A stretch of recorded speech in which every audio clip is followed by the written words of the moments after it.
Olá, meus irmãos, a paz do Senhor Jesus. Aqui é o vosso irmão em Cristo, irmão Lucas.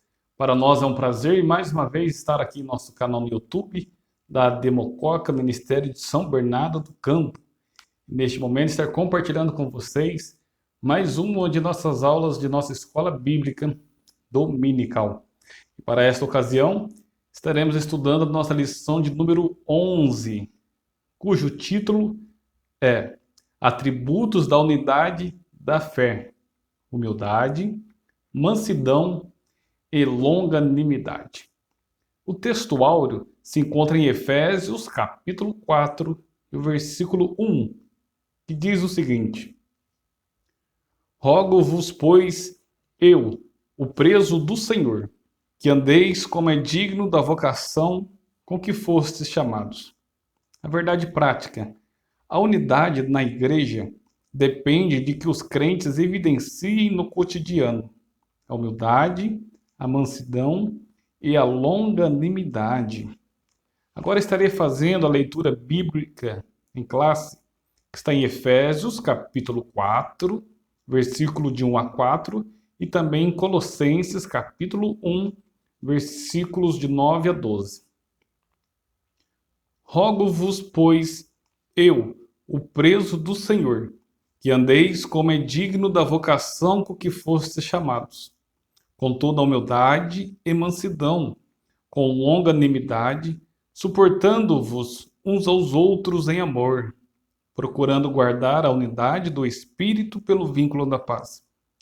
Há um só corpo e um só Espírito, como também fostes chamados em uma só esperança da vossa vocação. Por esta razão, nós também, desde o dia em que o ouvimos, não cessamos de orar por vós e de pedir que sejais cheios do conhecimento da sua vontade, em toda sabedoria e inteligência espiritual, para que possais andar dignamente diante do Senhor, agradando-lhe em tudo, frutificando em toda boa obra e crescendo no conhecimento de Deus, corroborados em toda a fortaleza, segundo a força da sua glória, em toda a paciência e longanimidade com gozo, dando graças ao Pai que nos fez idôneos para participar da herança dos santos na luz. Queridos, eu estarei fazendo a leitura da introdução e você que tem a sua revista, me acompanhe, por favor. Após concluir a oração intercessória em favor da igreja e, ao mesmo tempo, estimular os cristãos a viverem para a glória de Deus, o apóstolo passa a enfatizar a necessidade da unidade dos crentes. Assim, nesta lição, estudaremos as virtudes fundamentais: humildade, mansidão e longanimidade, que levam a igreja a viver uma perfeita unidade conforme a palavra de Deus. Queridos, conforme vocês estivemos aprendendo na lição anterior, nossa irmã Elizabeth esteve ensinando aqui também nosso canal aqui no YouTube acerca do estímulo dos cristãos a viverem para a glória de Deus. Na lição anterior, os irmãos aprenderam sobre a intercessão de Paulo aos Efésios, E aprendemos lá sobre sermos habitados por Cristo, sobre estarmos arraigados e fundados em amor, sobre a bênção de Deus que excede o pensamento humano. E agora, dando abertura ao capítulo 4 da epístola que Paulo escreveu aos Efésios, lembrando, que neste trimestre estamos estudando a carta de Paulo aos Efésios, sobre a igreja eleita, remida pelo sangue de Cristo, selada com o Espírito Santo da promessa. Tudo isso baseado na epístola de Paulo aos Efésios. Agora nós estamos dando continuidade no capítulo 4, onde Paulo vai falar sobre a unidade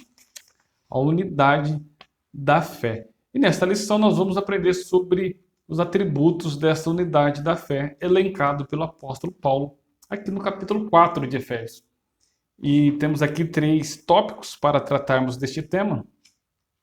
Primeiro, vamos estar falando sobre humildade, o segundo, sobre mansidão, e o terceiro, sobre a longanimidade.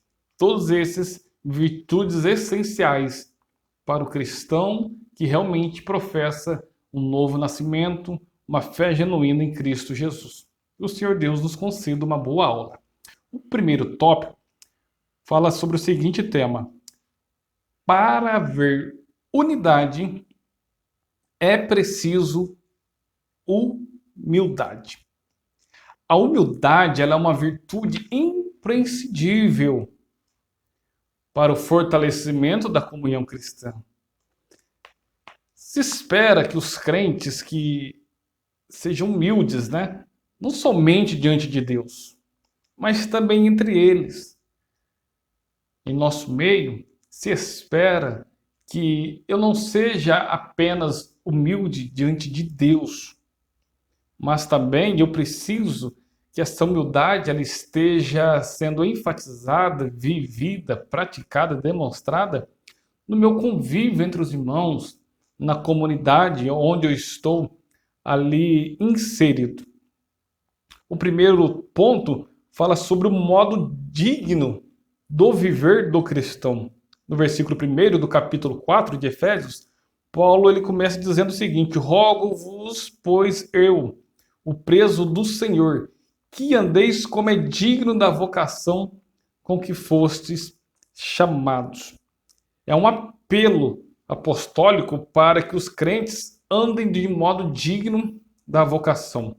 Ou seja, a nossa conduta diária deve corresponder à chamada recebida para sermos membros de Cristo, do corpo de Cristo, que é a igreja de Cristo.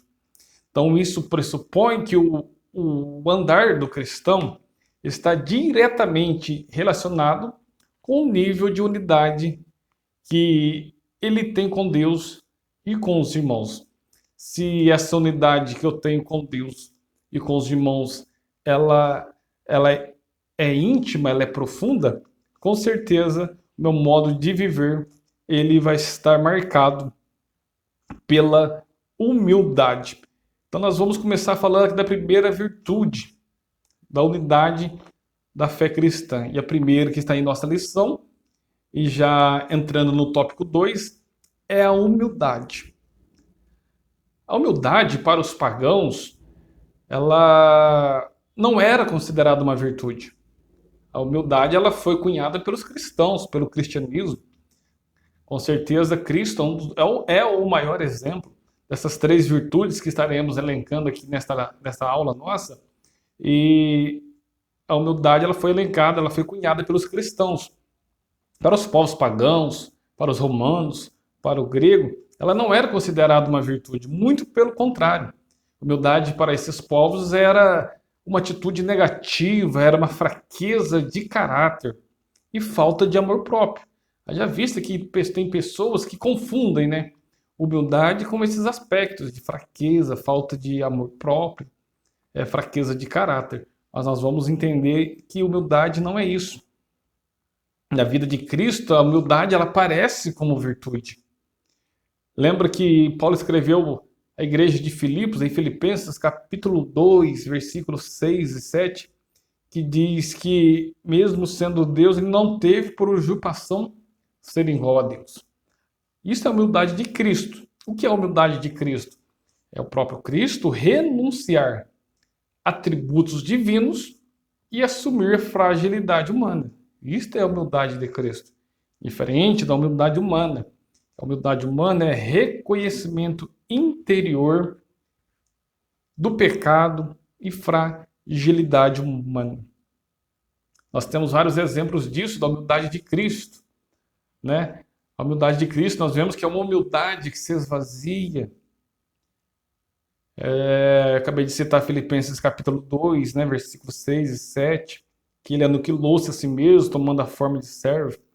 Então, a humildade de Cristo é uma humildade que se esvazia.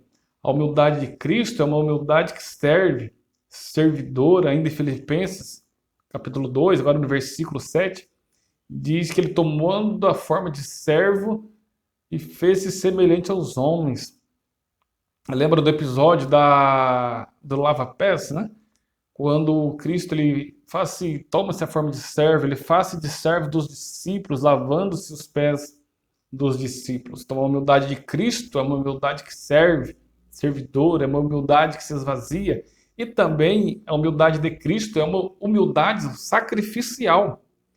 É aquela que vai até a morte. Filipenses também, continuando o mesmo texto do capítulo 2 de Filipenses, agora no versículo 8, vai nos dizer que humilhou-se a si mesmo, sendo obediente até a morte e morte de cruz. Então a humildade de Cristo é uma humildade que se esvazia, é uma humildade que serve, uma humildade servidora, e também uma humildade sacrificial, que vai até a morte.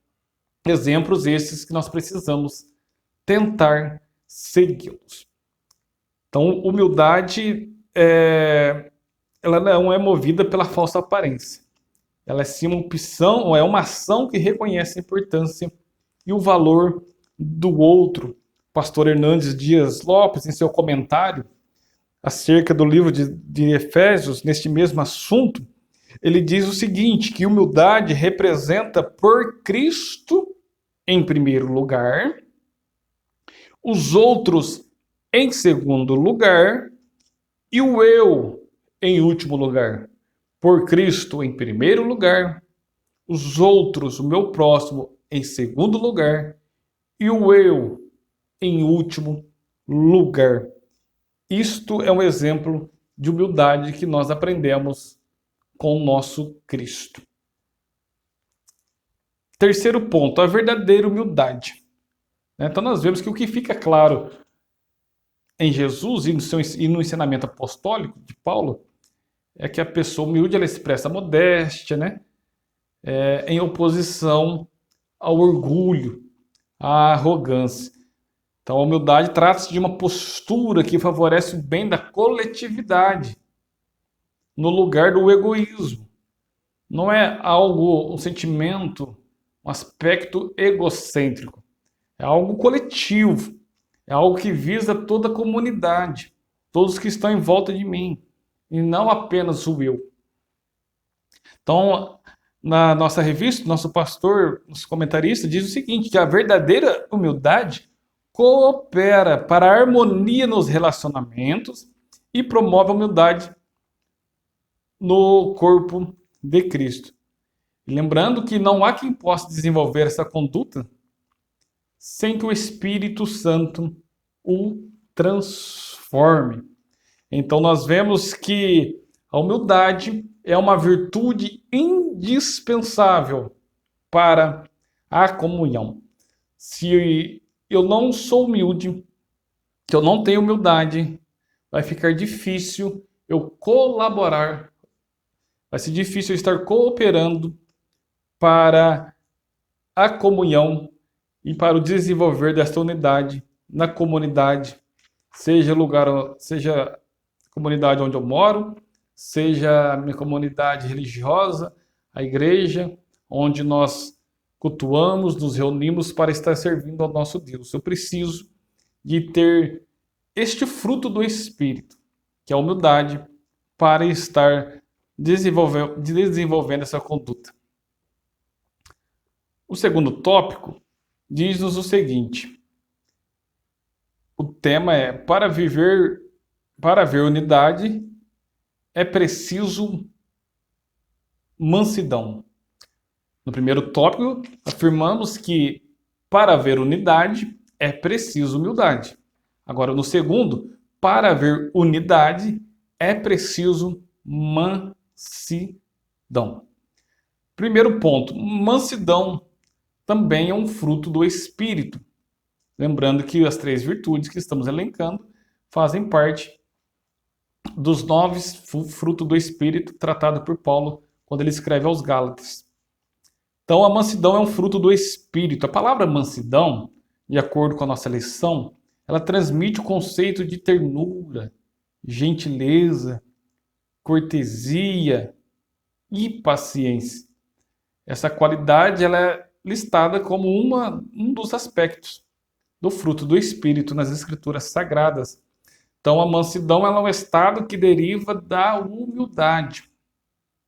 O termo mansidão, ele indica moderação nas ações, bom trato para com o semelhante, ausência de precipitação. Eu vou repetir. Esse termo, mansidão, indica, primeiro, moderação nas ações. Será que eu estou sendo moderado nas minhas ações? Será que quando eu estou agindo, a mansidão está sendo evidenciada? Eu estou tendo essa virtude, esse fruto do Espírito está me dominando, contribuindo para que eu tenha, para que eu tome ações, para que eu tenha atitudes moderadas? Este termo também indica bom trato para com o semelhante. Será que eu, como cristão, servo do Senhor Jesus Cristo, cidadão celestial, futuro morador da Nova Jerusalém, será que eu que prego, que ensino, que afirmo que quando a trombeta de Cristo soar, eu ouvirei e eu subirei, morarei eternamente no céu, será que eu estou tendo bom trato para com o semelhante, com a mansidão? Será que eu não estou agindo com aspereza? Este termo também indica ausência de precipitação. Quem é manso, quem tem este fruto do Espírito na sua vida, a mansidão, ele não vive de atitudes precipitadas, palavras precipitadas. Muito pelo contrário, ele tem esse domínio próprio que também é um fruto do Espírito. Lembra que Cristo disse e ensinou em Mateus capítulo 11, versículo 29? Aprendei de mim, que sou manso e humilde de coração. Segundo ponto, grandes exemplos de mansidão. Aqui nós temos dois, Moisés e Jesus Cristo. Olha só, vamos ver o que está escrito em Números, capítulo de número 12. Vamos ver que a Bíblia nos fala sobre Moisés. Sabe Moisés, aquele que matou um egípcio quando estava lutando com seu irmão hebreu? Sabe Moisés, aquele que feriu a rocha, quando Deus pediu para ele falar a rocha? Então, olha só o que a Bíblia vai nos dizer acerca deste Moisés. Números capítulo 12, versículo 1 a 3. E falaram Miriam e Arão contra Moisés, por causa da mulher cuxita, que tomara por quanto tinha tomado a mulher cuxita. E disseram, porventura, falou o Senhor somente por Moisés? Não falou também por nós, e o Senhor o ouviu? Preste atenção no versículo 3, do capítulo 12 de Números. E era o varão Moisés muito manso, mais do que todos os homens que havia sobre a terra. Moisés era o homem mais manso que havia em seus dias. Nós temos outros exemplos, né, como Noé, como Abraão. Lembra de Abraão, quando ele e seu sobrinho Ló precisam se dividir, se separar, e Abraão dá ao seu sobrinho Ló a liberdade, a oportunidade de escolher o caminho que seguir. Ali nós vemos muito claro um exemplo de mansidão que estava permeando a vida de Abraão. Moisés também. Aí você pode questionar, mas Moisés é o homem mais manso? Como assim? Ele feriu um egípcio, matou um egípcio, ele feriu a rocha quando Deus pediu para ele falar. Mas mesmo assim, ele é considerado o homem mais manso que existia em sua vida. Lembrando que quando ele fere aquele egípcio, é a primeira fase da sua vida, que, de acordo com o Estevão, lá no livro de Atos dos Apóstolos, nós podemos dividir a vida de Moisés em 3 fases, em 3 períodos de 40 anos. Os primeiros 40 anos, ele é formado, tem seu crescimento lá no Egito. E quando ele fere aquele egípcio, é porque ele ainda não tinha aquela vida com Deus, porque já no segundo período da sua vida, que é dos 40 a 80, a segunda fase da sua vida, Moisés agora já está no deserto, Moisés já está pastoreando ovelhas, gados do seu sogro Jetro, já tem uma vida mais experimentada pela vida nossa cotidiana, rotineira, de trabalho, de sol, de muito labor. E é nesses 40 anos da sua segunda fase da sua vida que Moisés tem um encontro com Deus na sarça ardente. E depois nós temos o terceiro período da vida de Moisés, né, que é dos 80 aos 120. Moisés já é um homem experiente, um homem já vivido. É neste momento que a Bíblia diz que Moisés era o homem mais manso que existia em sua época, devido ao tratamento que lhe dá sua irmã Miriam e Arão, que quando eles vêm falar com ele, conforme nós lemos aqui o texto, ele responde de maneira mansa, ele responde de maneira terna, né? Tem ternura em suas palavras. E o maior exemplo de todos, com certeza, é o exemplo de Cristo.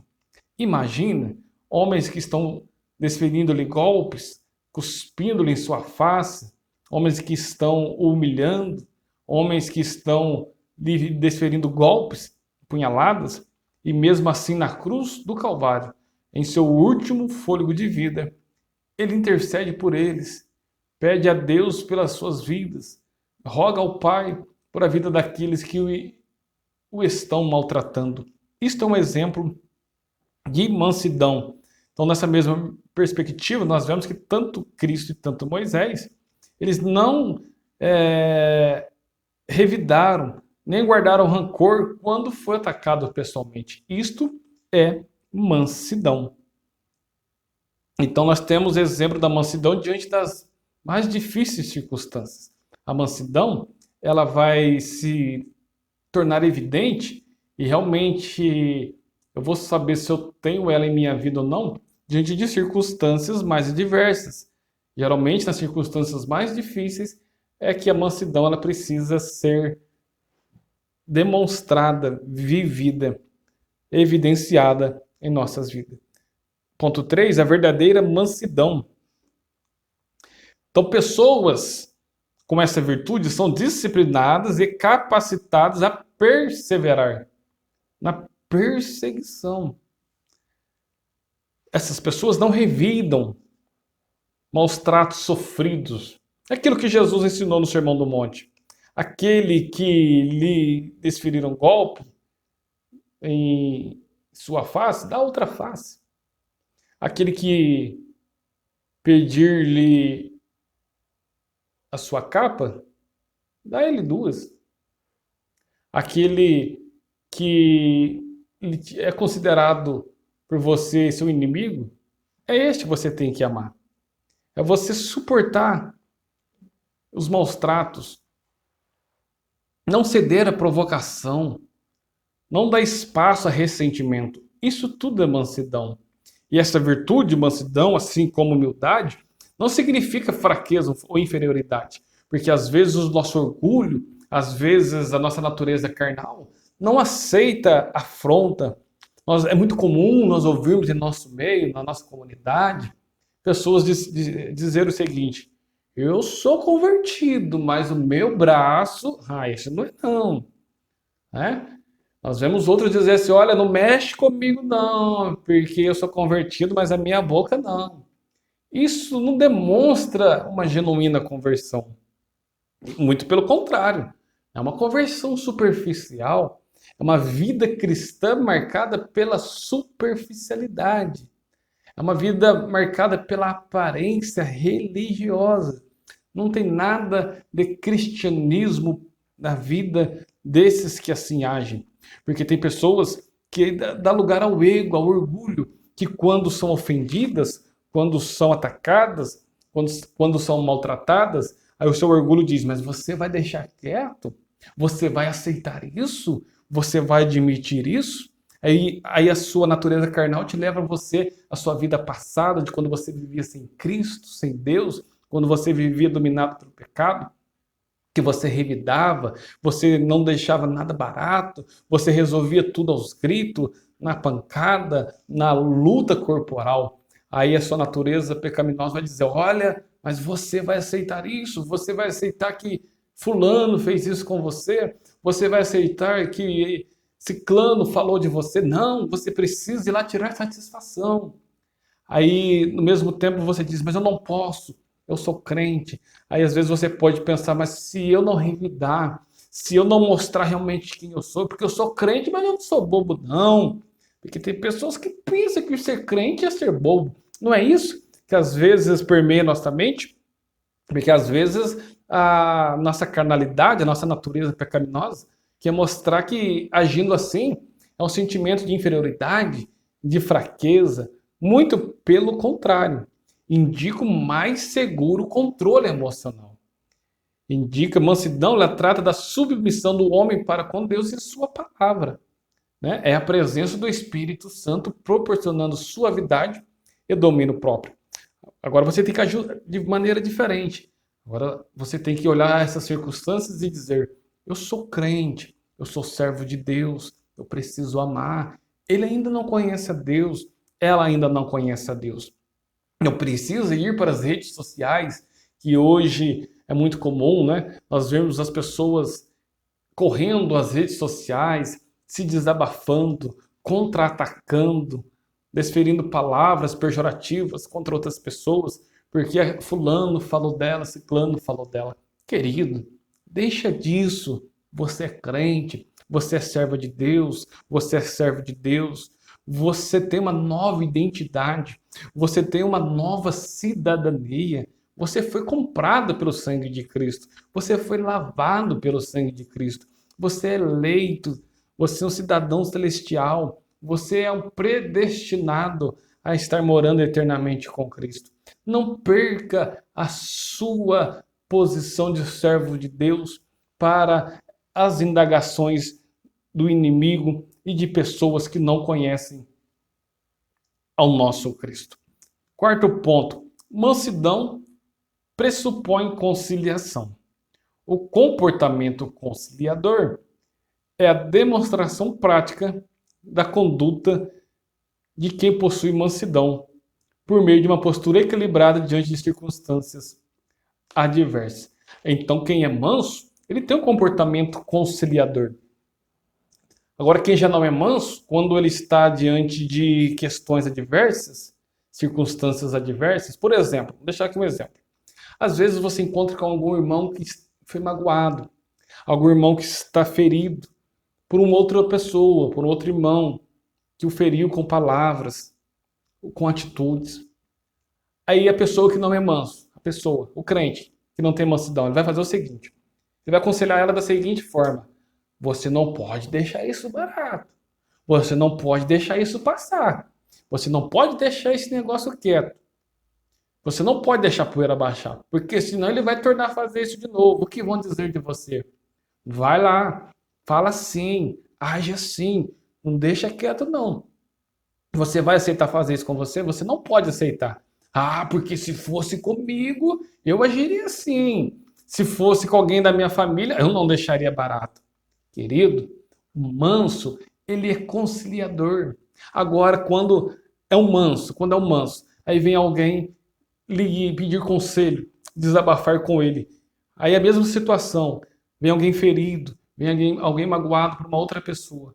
Aí o manso, ele é conciliador, ele vai dizer o seguinte: olha, a pessoa que falou assim com você, a pessoa que disse isso para você, ela não sabia o que estava fazendo. Provavelmente ela estava dominada por um momento de nervosismo, de estresse. Você não sabe o que está se passando na casa dela, você não sabe como que foi o dia dela. Não dê ouvidos a isso não. Ela também tem uma alma. Ore por ela. Ame a ela. Eu vou ajudar você a interceder por ela, para que Cristo faça a obra na vida dela. E isto é característica de manso, porque o manso pressupõe conciliação. Ele é conciliador. Querido, seja conciliador. Seja conciliador. Não espalhe contenda. Não semeie mexericos, fofocas. Não, sabe aquele ditado que a gente usa muito em nosso meio? Né? Não jogue gasolina no fogo. Imagina, o fogo já está aceso e você vai jogar gasolina ainda, o que vai acontecer? Vai acontecer uma explosão. Joga água, querido. Joga água, né? Vamos apagar este fogo, né? Porque o manso, ele transmite, né? A pacificação, é um pacificador. Pacificador, né? Aquele que transmite paz, aquele que gera paz, aquele que acalma e soluciona conflitos. Se todos os crentes de cada igreja desenvolvessem a virtude de mansidão, o espírito conflituoso desaparecia. Em lugar de sentimento faccioso, eles apresentariam um espírito manso e conciliador. Destes, foge. Seja conciliador. Seja conciliador. Então, a mansidão produz crentes que promovem a paz e a conciliação. Fica uma reflexão. Será que as minhas atitudes, meu modus vivendi, o modo de viver, está promovendo paz? Está promovendo conciliação? Ou será que eu estou colocando pessoas contra pessoas? Membros contra pastores? Membros contra líderes? Líderes contra liderados? Pense, reflita, que o Senhor tem misericórdia de nós. Partindo para o terceiro e último tópico, e só lembrando um detalhe, que assim como a humildade, a mansidão também é uma virtude produzida pelo Espírito Santo. Tá bom? Os mansos são pacíficos e impedem a proliferação de conflitos na igreja.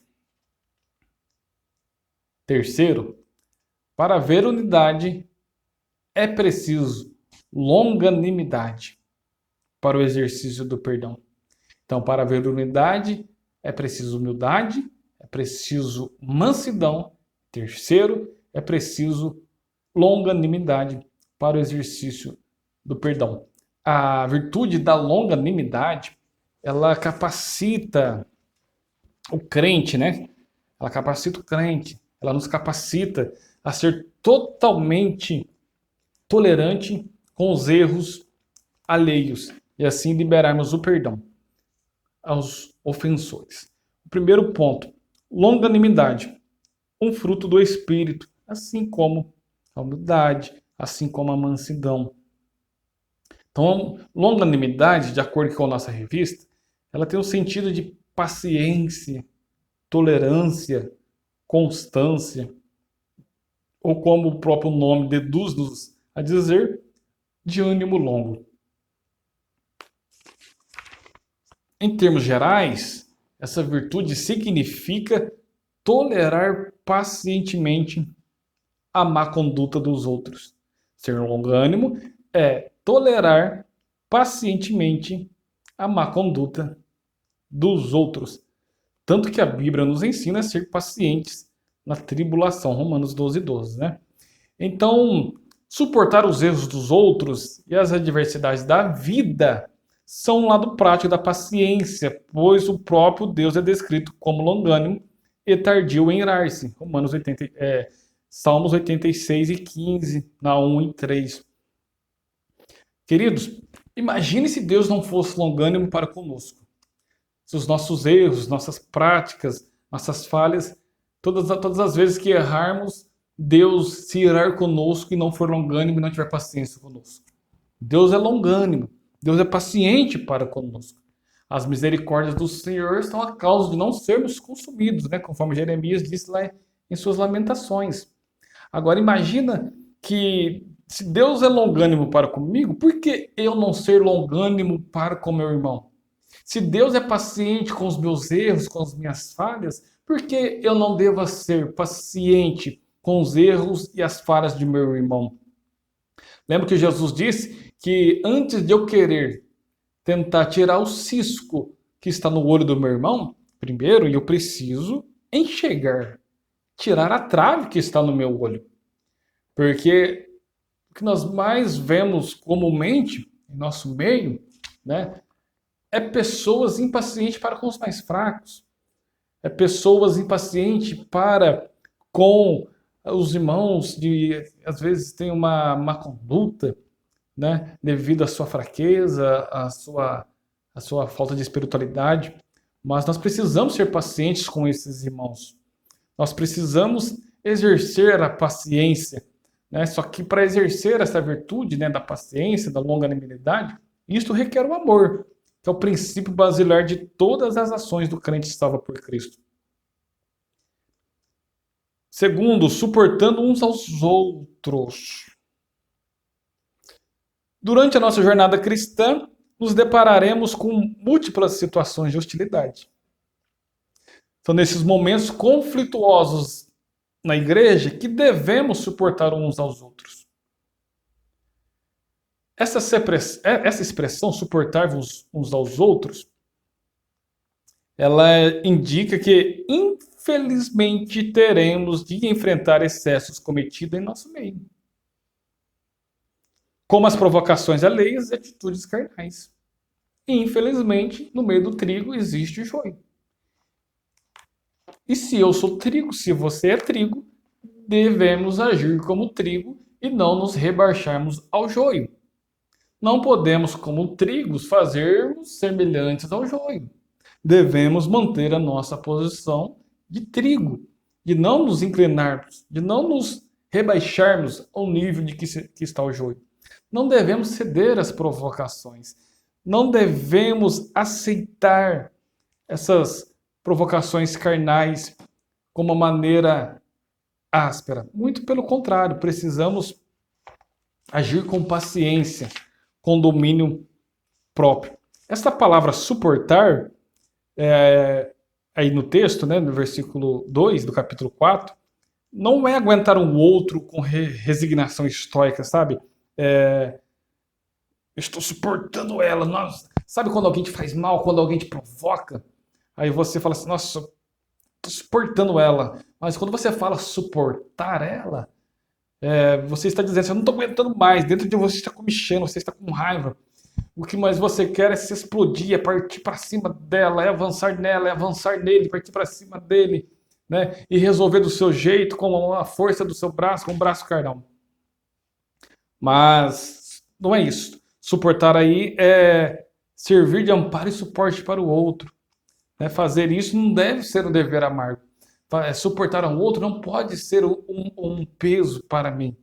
Não, tem que ser com amor, tem que ser clemente para com as fraquezas dos outros, não deixando de amar o próximo. Terceiro e último ponto da nossa lição: o perdão como premissa do amor. Então, o amor é um atributo divino, né? É o principal aspecto do fruto do Espírito. Então, é uma virtude altruísta que nos conduz a tratar os outros como gostaríamos de ser tratado.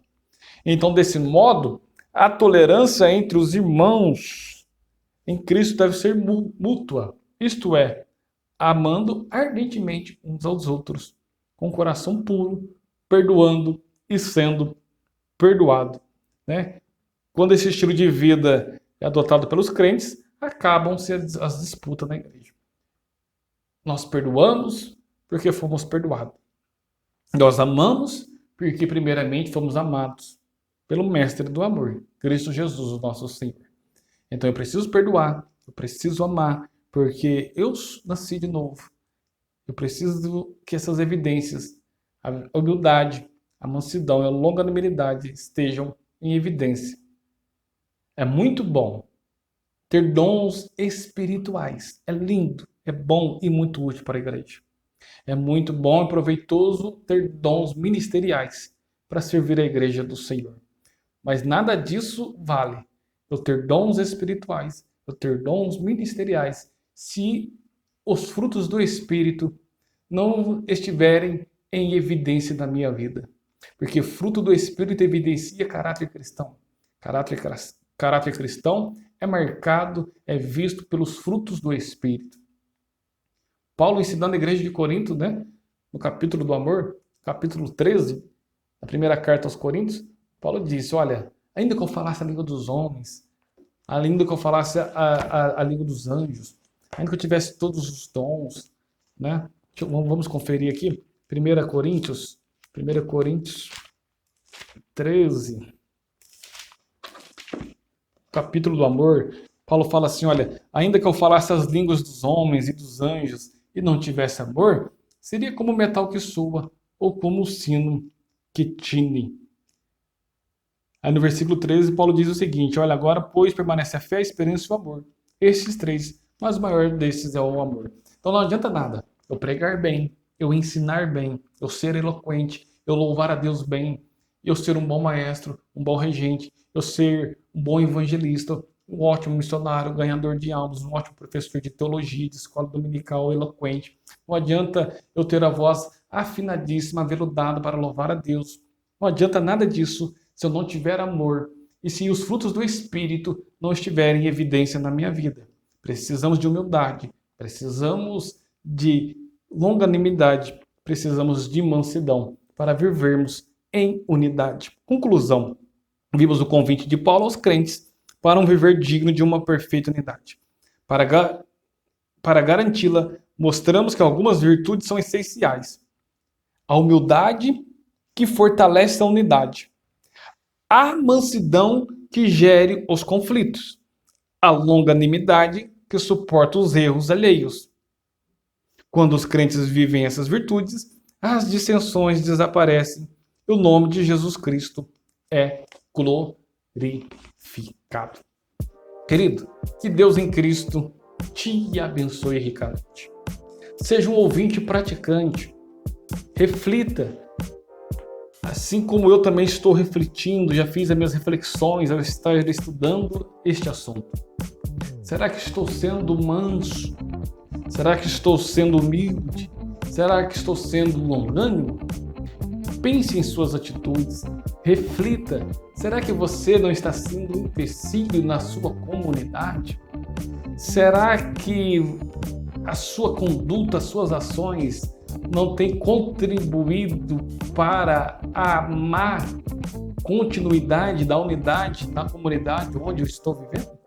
Pense, reflita. Que o Senhor Deus, em Cristo Jesus, através do seu Santo Espírito, possa conceder que todos nós tenhamos em nossa vida evidenciado e marcado por todos os frutos do Espírito. Que Deus em Cristo te abençoe. Obrigado mais uma vez pela sua audiência, pela sua atenção. Nos ajude compartilhando este vídeo. Se você não é inscrito, se inscreva, curte, tá bom? Dê aquele like, aquele joinha, nos ajudando. Deixe os seus comentários e nos ajude a divulgar este canal e ser bênçãos para outras vidas. Tenha um ótimo domingo abençoado a todos. Até mais.